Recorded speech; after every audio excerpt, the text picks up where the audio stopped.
সবাইকে স্বাগত স্কিল দুনিয়া। আজকে সবচেয়ে বড় জিনিস সেটা আমরা জানতে চাইছি কি কেনই বা আমাদের সাথে এটা হচ্ছে। কি পাপ করেছি, ওপরওয়ালা কি সাজা দিচ্ছে আমায়, কি কারণে দিচ্ছে আমাদের সাজাটা? আদৌ কি সেখানে আমি কি কোনো রকমে ভুল করেছিলাম? মানুষ হিসেবে জন্মে যদি ভুল করে থাকি তাহলে ওপরওয়ালা জন্মই বা কেন দিল? অনেক প্রশ্ন ওঠে না? এই প্রশ্নগুলো যদি আমরা আসলে জানতে পারতাম কি আমাদের সাথে হচ্ছেটা কি, তাহলে আশা করি অত কষ্ট আমরা পেতাম না।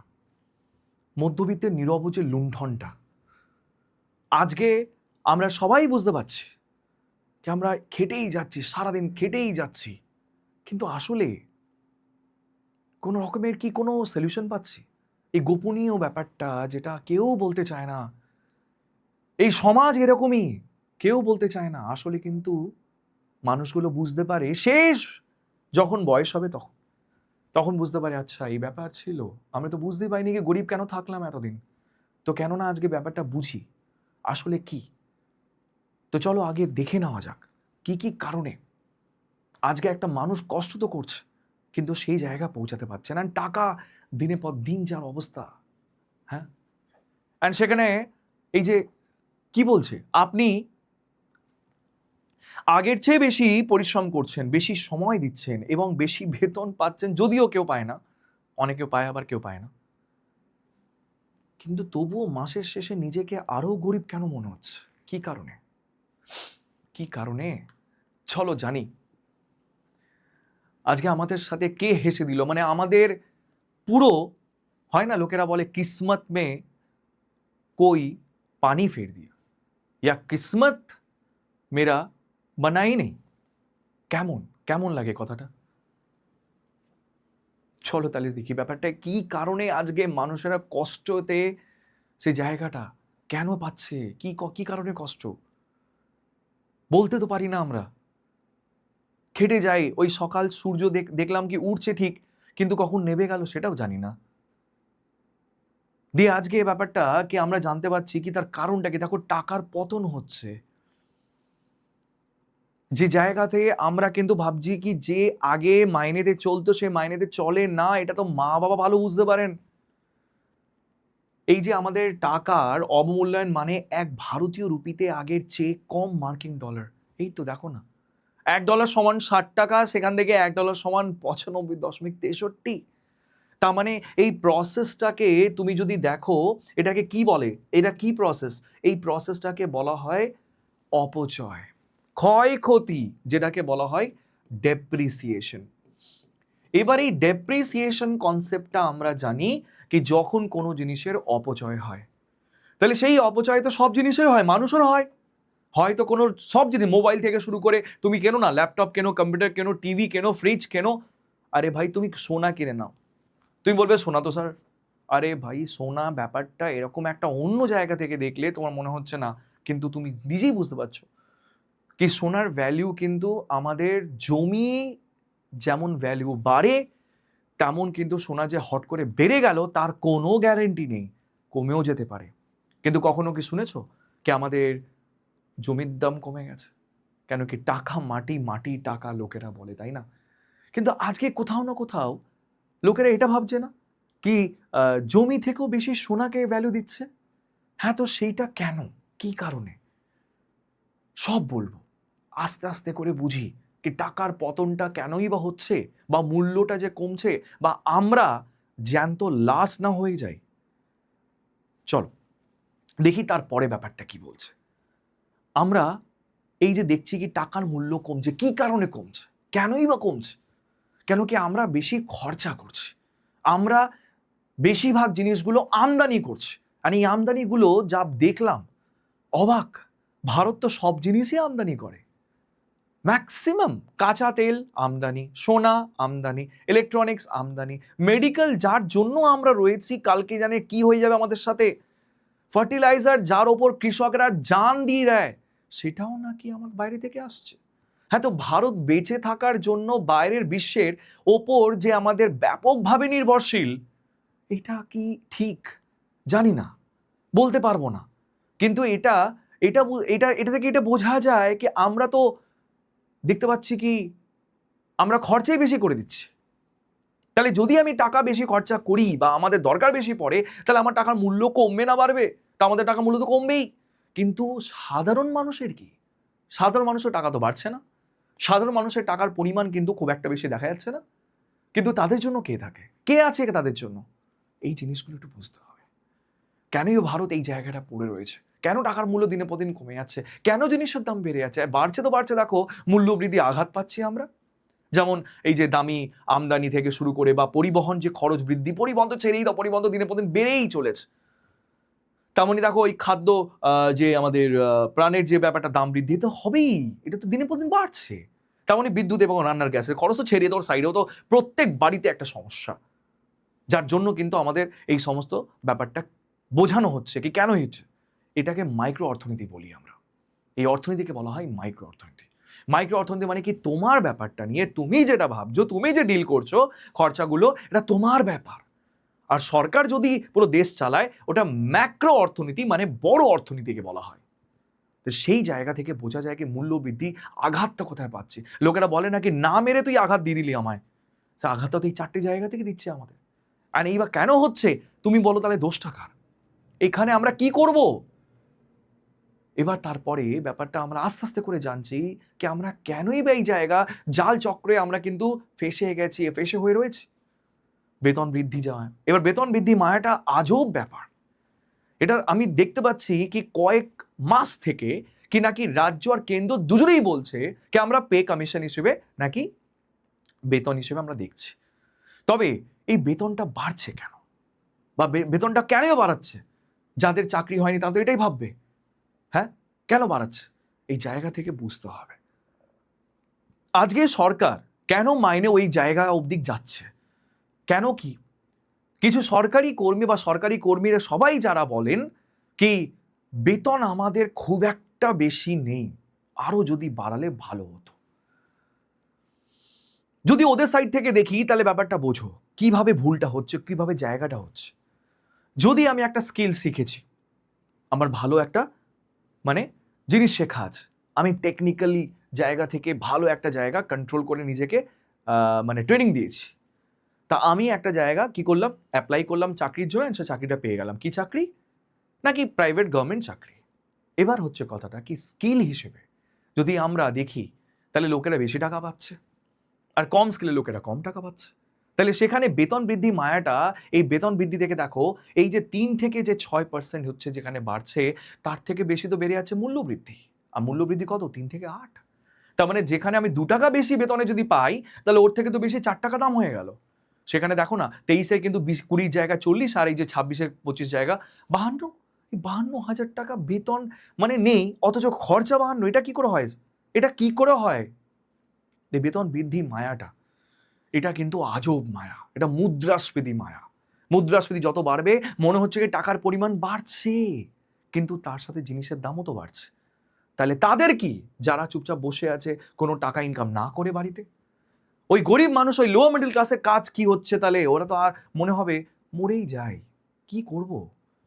দেখতে পাচ্ছি চারিদিকে মানে কেউ বলছে 100 টাকা আমার কোনো ব্যাপার নয়, কেউ বলছে 500 টাকাও আমার ব্যাপার নয়, আমি খরচা করতে পারি দিনে। আমার তো 200 টাকাও যদি আয় হয়ে যায়, আমি ভগবানকে এসে বলি কি না আমার জন্য তো আয় সেইটাই। তো বন্ধুরা, আমরা চাইছি এই জায়গাটা আগে বুঝে, নিজেকে আগে বোঝাই কি আমরা কোথায় ভুলটা করছি। সেই জায়গায় এবার দেখো তারপরে চরম যে এই যে করদাতা, এই তো আর একটা আঘাত। কর, যেটা উপার্জনে কর, খরচে কর, সম্পদে কর, সব তো করই দিয়ে চলে যাচ্ছে। চলে যাওয়ার ওপর মানে চলে যাওয়ার আগেও কিন্তু কর দিচ্ছি আমরা। সেই জায়গাটা বোঝো তো। এই যে আমাদের কর্পোরেটের মধ্যে যে এই যে আমাদের ব্যাপারটা কি হচ্ছে, কর্পোরেট কোম্পানি মানে বড় বড় কোম্পানিরা, তারা যেই দেখছে কি তাদের পেছনে যখন সরকার 12টা বাজাচ্ছে, তখন ওরা কিন্তু আমাদের 12টা বাজাচ্ছে। কিভাবে? ওই যে বললাম, ওই যে উপার্জন কর, খরচ কর বাড়িয়ে সম্পদ কর, সব জায়গা আমাদের কর দিয়ে দিল, সম্পত্তির ট্যাক্স, সব ট্যাক্স দিচ্ছে সরকার। আর কর্পোরেটের মধ্যে যে আমাদের মধ্যবিত্ত চাকরিজীবী যা কারা বাঁচালেন, কোনো উপায় নেই তো তাদের কাছে। তো সেই জায়গা সরকারকে দেখা উচিত না কি এখানে আমাদের সব জিনিসগুলোকে নিয়ে ভাবি একটু? হ্যাঁ, আমি একজনকে এত টাকা দিয়ে দিচ্ছি কি কারোর মানে কোনো কাজ নেই, আমি কিন্তু বলছি কাদের কথা বলছি বুঝতে পারছো তো? কর্পোরেট বড় বড় কোম্পানিতেও কিন্তু আমাদের কিছু মানুষ আছে যারা বিশাল টাকা পায়, এবং সরকারি আর প্রাইভেট দুটোই ক্ষেত্রে হয়। তবে কিন্তু আমরা কি ভুল নাকি, সরকার ভুল নাকি, যে কোম্পানির মালিক আছে যে মাইনে আমি কম দিচ্ছে সে তার ভুল? এটা আমাকে তাকে জানতে হবে জিনিসগুলো না। আমরা কিন্তু মানে কোথাও না কোথাও গুলিয়ে যাচ্ছি। কি আমরা কি পাপ করেছি? সারাদিন ওপরওয়ালাকে আমরা যা তা বলতে থাকি। কি আপনি তাহলে আমাকে কেন দিলেন, সে জন্মটা কেন দিলেন? যদি না হওয়ার থাকতো তাহলে ব্যাপারটা বোঝো তো। হ্যাঁ, এই জায়গা থেকে বোঝা যায় কি হ্যাঁ সম্পূর্ণ কিন্তু আমাদের দোষ নয়, দোষটা কিন্তু অন্য জায়গা থেকে হচ্ছে, বা আমারও হচ্ছে, হতে পারে কিন্তু বুঝতে পারছি না। এবার দেখি নেক্সট হচ্ছে ফাঁসি। একে বলি আমরা ফাঁসি। আমরা ফাঁসি লাগিয়ে যদি চলে যাই সেটাই মনে হয় এই এই যে কারণটা এরাই হবে, ইএমআই। ইএমআই ফাঁস কেন? এই যে চাবি, মানে আমরা ঘর কিনেছি, আমরা একটা মানে সম্পূর্ণভাবে দেখলাম কি ঘরটা কি সুন্দর, চলো একটা মানে আমরা থাকি, কিন্তু ঘরের চাবি তো অন্যর কাছে, ব্যাংকের কাছে। ব্যাংক থেকে লোন নিয়েছো, আর এই লোনটা কেন নিয়েছো? টাকা পয়সা নেই তো, কোথা থেকে ঋণ নেবো, কোথা থেকে ধার করবো? আরে থাকতে তো হবে, সমাজে তো মুখ দেখাতে হবে, একটা তো ঘর তো নিতে হবে। তো সেই উচ্চ মূল্য বৃদ্ধি যে কারণে কেন্দ্রীয় ব্যাংক সুদের হার বাড়াচ্ছে আবার। তার মানে কি রিজার্ভ ব্যাংক অফ ইন্ডিয়া, যেমন আমরা জানি কি আরবিআই বলে একটা ব্যাংক হয় যে নাকি ঋণ দেয় কাকে, সেটা হচ্ছে আমাদের ব্যাংকে, অ্যান্ড সেটাকে আমরা কি বলে থাকি, রেপো রেট। কি বলে থাকি এটাকে, রেপো রেট। অ্যান্ড এই রেপো রেটের মাধ্যমে আরবিআই ঋণ দেয়, যে সুদটা ওরা ঠিক করে সেই সুদের হারের ওপর আবার তার একটু বেশি বাড়িয়ে ব্যাংক কাকে দেয়? ব্যাংক তো দেয় আমাদের পাবলিককে, তাই তো? ব্যাংক কাকে দেয়? পাবলিককে দেয়। তাহলে সেখানে ভাবো তো, এই রেপো রেট চলছে, যদি আমি বলি কি চলছে এখন 5.25%, মানে কি 5.25% সুদে যদি আরবিআই ঋণ দেয় ব্যাংকে, তাহলে ব্যাংক পাবলিককে কত ঋণ দেবে? নিশ্চয়ই একটু কম দেবে। কত হবে? মেবি মানে ধরো এটা 5-10-25, তো এটা 7 থেকে 7.5 হবে, 7 থেকে 7.5% মধ্যে হবে, তাই তো? কিন্তু এই ঋণটা কি আমাকে কেউ বলতে পারবে কি এটা সারা জীবন আপনার ফিক্স থাকবে বা 20 বছর ধরে ফিক্স থাকবে? কেউ বলতে পারে না। কেন কি ফ্লোটিং রেটে ঋণ দেয় ব্যাংক, ঋণ দেয় ফ্লোটিং রেটে। ফ্লোটিং মানে কি প্রতি বছর এটা বাড়তে থাকবে কমতে থাকবে, সেটা ওর উপর ডিপেন্ড করবে। এবার এই জায়গাটা আমরা আতঙ্কই থাকি। হ্যাঁ, তো আতঙ্কের শিকার এই দেখো না কারা হয়, এই তো আমাদের, কি বলবে আর। এই যে ব্যাপারটা ফ্লোটিং রেটটা খুবই মানে আমি বলবো না কি বাজে জিনিস, কিন্তু মানে কমলে কমেও আবার বাড়লে বেড়েও যায়। তাহলে আমাদের কি বেতন কি বাড়ছে? কমছে তো অনেকের, বাড়ছে কি? এই জায়গা থেকে আমরা কি মুক্তি পাচ্ছি? এই বৃদ্ধিগুলো যেটা বাড়ছে, যেমন home loan, car loan, personal loan, সুদের হার বেড়েই চলেছে। তো এই জায়গাগুলোকে তো বুঝতে হবে আগে। তেমনই আমরা যাচ্ছি কি সবচেয়ে বড় কথা, আমরা টাকাটা কোথায় রাখছি? আমরা টাকাটা কি আগুনে জ্বালিয়ে দিচ্ছি, বা আমরা কি এরকম জায়গা রাখছি যেখানে টাকা কোনো রকমের মূল্যই বাড়ছে না? হ্যাঁ, তো এই মৃত্যু অর্থ, এই অর্থটা কি? আমরা ভাবি কি আজকে ব্যাংকের মধ্যে টাকা রাখছি, 3 থেকে 5% সুদ পাচ্ছি। এবার সুদটা কি বলতে সেভিংস অ্যাকাউন্টও হতে পারে। হ্যাঁ, তো তুমি বলবে কি 3%-এর বেশি কেউ সুদ দেয় আমাদের দেশের মধ্যে? অবশ্যই আছে। কে নাম? Post office. Post office savings অ্যাকাউন্টে কত টাকা দেয়? 4% সুদ দেয়, 4% সুদ, এই 4%। তবে এই ব্যাপারটা আমরা জানি ঠিকই, হ্যাঁ 3 থেকে ওই মানে ঘুরিয়ে ফিরিয়ে 4, 4.5 এরকম কিছু আমরা পাই। কিন্তু ব্যাপারটা হচ্ছে যে হারে সুদটা পাই সে হারে কি আমার মুদ্রাস্ফীতি কমছে, না মূল্য বৃদ্ধি হচ্ছে? তার মানে টাকার মূল্য কি হচ্ছে? কমে যাচ্ছে তো। তাহলে এই যে হার, এই হারটা থেকে ম্যাচ করে তোমার দেখে নাও তো দুটো কি এক, দুটো কি ইকুয়াল? হ্যাঁ, এটা তো মনে হয় পাচ্ছি, কষ্ট করে পাচ্ছি, কিন্তু তার থেকে বেশি তো বেরিয়ে যাচ্ছে আমার। তো এই জায়গাটা আজকে আমরা মরে যাচ্ছি। আজকে এরকম একটা পর্যায়ে পৌঁছে গেছে যেখানে কিন্তু ডেড বডি ছাড়া আমরা কিচ্ছু নয়। তবে এখানে কে কে সেই চক্রটা খেলছে? সেটাই তো এইটাই তো সমস্যা, এটাই তো প্রশ্ন। তাহলে দোষটা কাকে দেবো? আমি আজকে দোষটা দেবো কাকে? নেক্সট এবার দেখো, এই যে আমার ব্যাপারটা হচ্ছে এই যে ভবিষ্যতের মূল্য কি আছে। এই ভবিষ্যতের মূল্যটা আমরা জানি কি সবচেয়ে দুটো মানে বড় জিনিস যেটা আমরা জানি কি মানুষগুলো মরে যায় এদিকে চিকিৎসা এবং শিক্ষা দেওয়ার পেছনে। হ্যাঁ, অবশ্যই এটা দরকার, সবার দরকার। আমি ওই শ্রেণী মানুষকেও বলছি যে শ্রেণী মানুষরা একদমই শিক্ষা নয় না। তাহলে সেই চিকিৎসা শিক্ষায় দুটো তো মেরে দিচ্ছে প্রায়। এর মধ্যে তো মূল্য বৃদ্ধি হচ্ছে, স্কুলের ফিস বেড়ে যাচ্ছে। এখানে কিন্তু আমাদের চিকিৎসার ক্ষেত্রেও আমাদের ওষুধের দাম বেড়ে যাচ্ছে। একটা হাসপাতালে মানে ভর্তি হওয়া মানেই হচ্ছে 4 থেকে 5 লাখ টাকা। হেলথ ইন্স্যুরেন্স কোথায়? ইন্স্যুরেন্সটা কি সবার ক্ষেত্রে কি পসিবল? আগে এটা দেখো। সব জিনিসেরই কিন্তু আমাদের তোড় আছে, কিন্তু ব্যাপারটা হচ্ছে কি একে দোষটা দেবো কোথায়? আমি কাকে দোষ দেবো? এই যে বলতে দেখো না, এই যে ডায়াগনস্টিক মেশিন, একটা ছোট ব্লাড টেস্ট করাতে গেলে এরকম একটা অবস্থা দাঁড়িয়ে, এখানে দেখো শিক্ষার ক্ষেত্রে তো মানে ছেড়েই দাও, ও তো বোঝা বানিয়ে মানে দিয়েছি আমরা বাচ্চাদেরকে। সে এই ভবিষ্যৎ মূল্যটা আমাদের কি? এত বড় প্রশ্ন আমরা কাকে করব, কার কাছে রাখবো? কেউ নেই আমার বলার। তারপর হচ্ছে আমাদের কর্পোরেটের ব্যয় সংকোচন, এ তো বিশাল ব্যাপার, নিজের মধ্যেই চলছে। করবেটা কি? কনসেপ্ট একটা বোঝো। কর্পোরেটের কিন্তু আমাদের কোনো রকমের ব্যয় না বাড়লেই ভালো, কিন্তু ব্যাপারটা হচ্ছে কর্পোরেটের ব্যয় তো বাড়ছে, অ্যান্ড সেখানে আমদানিকৃত যেটা আমাদের কাঁচামালের ওপর নির্ভরশীল। হ্যাঁ, তো কাঁচামালেও তো নির্ভরশীল। কাঁচামাল কোত্থেকে আসে? দেশের বাইরে থেকে আসে। আমি বললাম না আমদানি হচ্ছে, পেট্রোল, ক্রুড অয়েল, গোল্ড, এইসব যে আমদানিগুলো হচ্ছে, আমদানির ওপরই তো সবকিছু নির্ভর। অ্যান্ড তারা নিজেদেরকে বাঁচাতে গিয়ে আমাদের ওপর কিন্তু অস্ত্র চালিয়ে দেয়। সেটা কি? ওই তো প্রথম হচ্ছে আমাদের নিয়োগ স্থগিত করে দেয়, নিয়োগ আমাদের নেয় না। দ্বিতীয় হচ্ছে বেতন বৃদ্ধি, তেমনই আমাদের আগামী ব্যয় সংকটের, এবং আমাদের কর্মী ছাঁটাই। সবচেয়ে বড় জিনিস কর্মী ছাঁটাই। হ্যাঁ, কেন? কিসের জন্য? কি কারণে? কাকে দোষ দেবো? কাকে জিজ্ঞেস করবো? কার কাছে প্রশ্ন রাখবো আমি? কেন হচ্ছে এটা? তাহলে ব্যাপারটা হচ্ছে কি, সরকারি চাকরির ক্ষেত্রে সেটা কি নির্ভরশীল? যাব কোথায়? আমি কি ব্যবসা করব?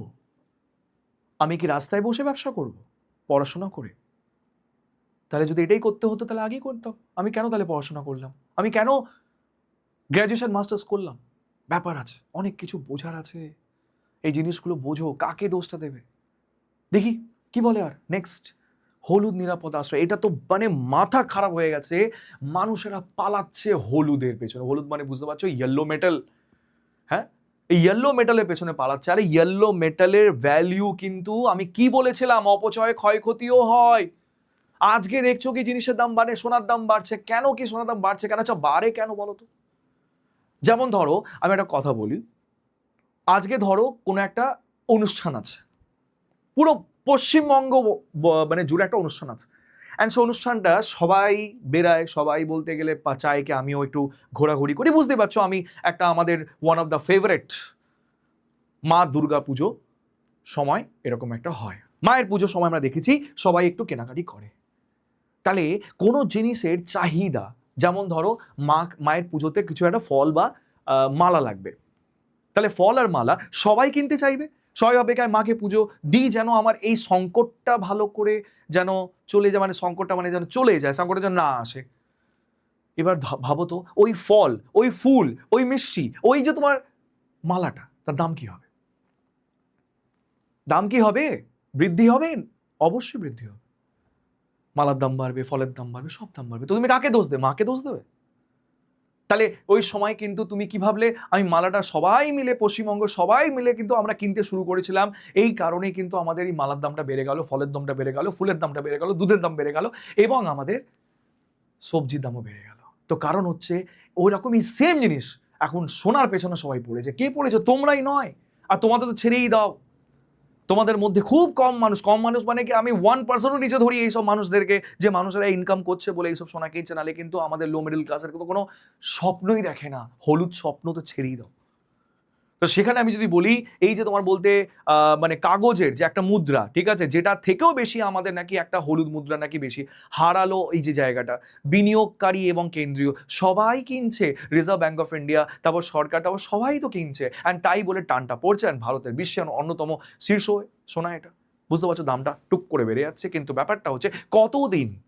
যদি সবজি আনাজের ওপর সবচেয়ে বেশি চাহিদা হয়, তাহলে কিন্তু এই যে সোনার কি দাম থাকবে? সোনার ভ্যালু কোনো থাকবে? এটা তো দেখার ইচ্ছে, দেখার ব্যাপার আছে। তাহলে এই সোনাটা কিনে কি রেখে দিই? এই সোনা কি আমাদের কালকে ভ্যালু হবে? যুদ্ধ যদি ঠিকঠাক মেনটেন হয়ে যায় বা পুরো বিশ্ব জুড়ে একটা শান্তি পরিবেশ হয়ে যায়, তাহলে সোনাকে কেউ জিজ্ঞেস করবে? আমি এটা বলতে চাইছি না কি সোনার দাম কমবে না বাড়বে। আমি আবার বলছি জিনিসটা এরকম জিনিসের ওপর কিন্তু নির্ভর করে চলো, যে জিনিসের কিন্তু চাহিদা আগামী 50 বছরও থাকবে, কিন্তু সোনা নিয়ে মানুষ আর খাবে না। খেতে গেলে সবজি আনার চাই। অ্যান্ড ভারতের অর্থনীতি সবচেয়ে বেশি মেরুদণ্ড কিসের উপর নির্ভর করে তুমি জানো? সেটা হচ্ছে আমাদের কি? কৃষি। তার মানে কি সবজি আনাজের উপর পয়সা লাগাবো? না, বলছিও না। কিন্তু হ্যাঁ, এই সোনার ব্যাপারটা কিন্তু নিয়ে দুঃখ পেও না কি কেন কিনতে পারছে না, দাম বেশি আছে। আর ঠিক আছে, কালকে পরশু তরশু হতে পারে, তার পরে বছর হতে পারে দাম কমবে, কিনে নিও। কিন্তু আমি কি বলছি কি 30,000 টাকা হয়ে যাবে? না, একদমই নয়। কিন্তু হ্যাঁ, যেটুকু না কিনে থাকা সেটা এইটুকু। কিন্তু এটাই কি আমাদের সব শেষ? একদমই নয়। তো এই জায়গা হলুদ নিরাপদ আশ্রয়, এটা সবাই নিচ্ছে। যদি কিছু হয়ে যায়, চলো টাকাটাকে কনভার্ট করে দিই কিসে? সোনাতে। তাহলে কিন্তু আমরা মানে গরিব যখন হব তখন সোনাটাকে ভেঙে ভেঙে খাবো। যদি আমাদের এই সোনার ভ্যালু কমে যায়, কি করবে তাহলে? কাকে দোষ দেবে তুমি? হ্যাঁ, তো প্রশ্নটা কাকে করবো আমি? এই হচ্ছে ব্যাপার। আর এখানে আমরা দেখতে পাচ্ছি কি ভারত নাকি দুটি, দেখতে পাচ্ছ দুটি ভারত। সম্পদের যে আমাদের ওই মেট্রিক্সে আমরা দেখতে পাচ্ছি দুটি ভারত, একটা মিডল ক্লাস, একটা ওয়েলদি। বাহ, মিডল ক্লাসের ক্ষেত্রে আমাদের কি কি জিনিসগুলো হয় সেটা আগে দেখে নি। প্রধান সম্পদ স্যার মাসিক বেতন, এই বেতনের উপর সবকিছু নির্ভর চলে। কি করে করব বলুন তো? নেক্সট হচ্ছে এই যে নগদ যে সঞ্চয়ে, এবার যেই জায়গাটা, হ্যাঁ, সঞ্চয় পুরো নগদ করতে হয়। একটা ঘর কিনতে গেলে পুরো একদম হয় না কি শরীরের পুরো মানে একটা বার করে দিলাম এনার্জি, মানে খেটে খুটে যা যে আয় ছিল সে আয়টা সব ঢুকিয়ে দিলাম ওখানে আমি। আর টেনশনে আছি ইএমআই কি করে দেবো, বাকি পয়সা। তারপর হচ্ছে মূল্য বৃদ্ধি, তো আর একটা শত্রু একটা মিডল ক্লাস ফ্যামিলিতে। ইএমআই নেওয়া মানেই হচ্ছে, বুঝতে পারছো, টাকার মূল্য এবার ধরো দিনের পর দিন তোমাকে তো দিতেই হবে লোন। এবার তার ছাড়া তোমার যে বেতন, তোমার খরচ সেটা তো বাড়বে। হ্যাঁ, এই যে মানুষের যারা খুশি হয় স্যালারি বাড়লে, আগে তো বোঝো কি টাকার মূল্য কমছে আর জিনিসের দাম বাড়ছে, তাই বলে তো বেতনটা বাড়ছে। আর এই যে আমাদের এই শ্রেণী মানুষ যারা নিজেকে সেই লেভেলে মনে করে, হ্যাঁ, প্রধান সম্পদ সোনা।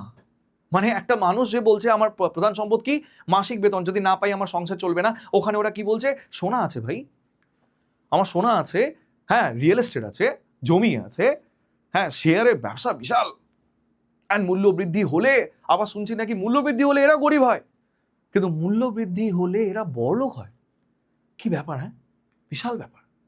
নেক্সট হচ্ছে এই যে সম্পদ রক্ষায় ওরা কিন্তু আবার কি করে, সেই আবার ওই তোমার সুবিধা নেয়। হ্যাঁ, সুবিধা কি? কর দেবো না। কেন কর দেবো না? আমার সেই ওই, আর সরকার তো ছেড়েই রেখেছে গরিব মানুষেরও কর দেবে। আর বড় লোক, দেখো বড় লোকেরা কর দিক, সে ঠিক আছে, বড় লোক তাদের আয় আছে দিক, কিন্তু গরিব মানুষের ওপর তো ব্যাপারটা একটু বোঝা না পড়ে যেন। এই জিনিসগুলো একটু আমাদের কাকে বোঝাবো, কাকে বলবো, কিভাবে বলবো, প্রশ্নটা কাকে করবো আমি? এই দুটি ভারতের আমরা গল্প আজকে দেখলাম। তবে সর্বশেষ আমরা একটা জিনিস বলতে চাইছি, প্রশ্নটা কাকে করব? ওপরওয়ালাকে বলতে পারছি না কিছু, বাড়িতে কিছু বলতে পারছি না আমরা। এই জায়গাগুলোকে একটু বুঝতে হবে, নাহলে সত্যি কিন্তু আমরা বুঝতে পারছি না কি আসলে আমরা কি করব। নেক্সট দেখো আর কিছু নেই, স্বপ্ন তো একটাই, সংকুচিত স্বপ্ন। অর্থের নিয়মে যে ব্যাপারটা গোছা, যেটা শুধুমাত্র বেতনের জন্য কঠোর পরিশ্রম এবং প্রাকৃতিক আর্থিক হিসেবে আমরা সারা জীবনটা কিন্তু জ্বালিয়ে দিলাম। কাকে প্রশ্ন করব? দাদুকে, নাকি আমাদের ঠাকুরদাকে, নাকি আমাদের দিদাকে? কাকে করবো স্যার, কাকে? এই জায়গাগুলো কিন্তু বুঝতে হবে। একটা ফ্যামিলি কি করে চলবে, ফ্যামিলিতে সংকুচিত যে স্বপ্নটা কি করে পুরো করবে। হ্যাঁ, একটা স্যালারির উপর, যে স্যালারি সরকার, প্রাইভেট জব, গভর্নমেন্ট জব দুটোই, এটা তো অনেক বড় কঠিন পরিশ্রম না আমাদের লাইফে? এই সব জায়গাটা শেষ হয়ে যায় স্বপ্নটা। তবে হ্যাঁ, এই স্বপ্নটা কি করে আমরা কিন্তু এগাবো সেটা আমাদের বোঝা উচিত, তাই না? যাকে নমস্কার, এই অবধি আজকে। নেক্সট ভিডিওতে অবশ্যই কিন্তু দেখতে থাকুন স্কিল দুনিয়া।